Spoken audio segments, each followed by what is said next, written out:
So, what if I told you that being constantly busy isn't a sign of success, that it might actually be a symptom of something way deeper? In this explainer, we're going to unpack a really surprising, systematic framework for mindfulness that pretty much challenges everything we've been taught about finding calm in our crazy, chaotic world. Wow, okay.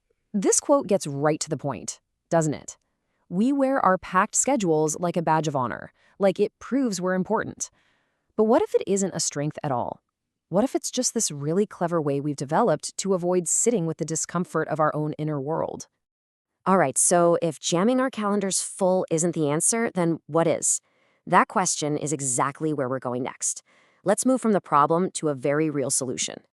And this brings us to our first big idea, the busyness trap.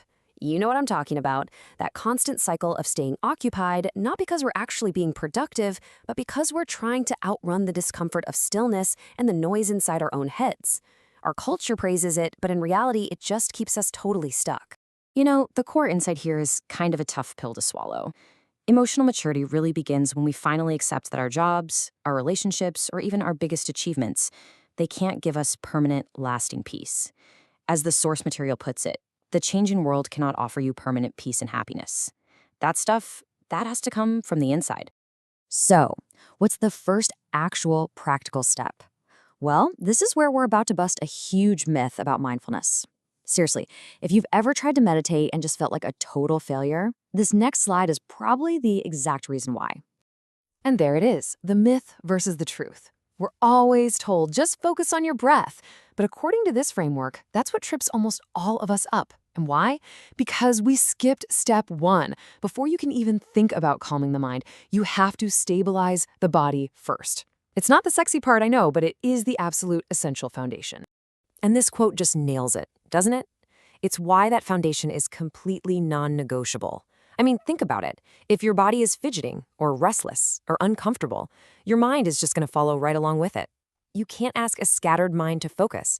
You have to first give it a steady, reliable anchor. And that anchor is a calm, composed body. All right, now for the real challenge, that noisy, relentless monologue happening inside our heads. The concept we're about to explore here is a total game changer for anyone who feels overwhelmed by their own thoughts. This is such a simple distinction, but honestly, it's revolutionary. The framework draws this super sharp line between the knower, that's you, the observer, and the things that are known, like your thoughts and feelings. So anxiety, anger, fear, those are just things passing through your awareness. They are not you. I love this metaphor. It's so powerful. Just imagine it for a second. A thought of anxiety is just a train passing through the station of your mind. You don't have to get on it. You can just stand there on the platform, notice it. Oh, look, there's the anxiety train, and then just let it go on its way.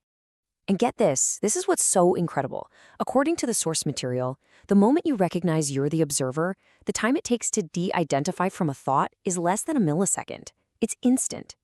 That freedom isn't something you have to work hard for. It's right there, in that tiny little gap of recognition. Okay, so how do we put all these different pieces together into a system that actually works?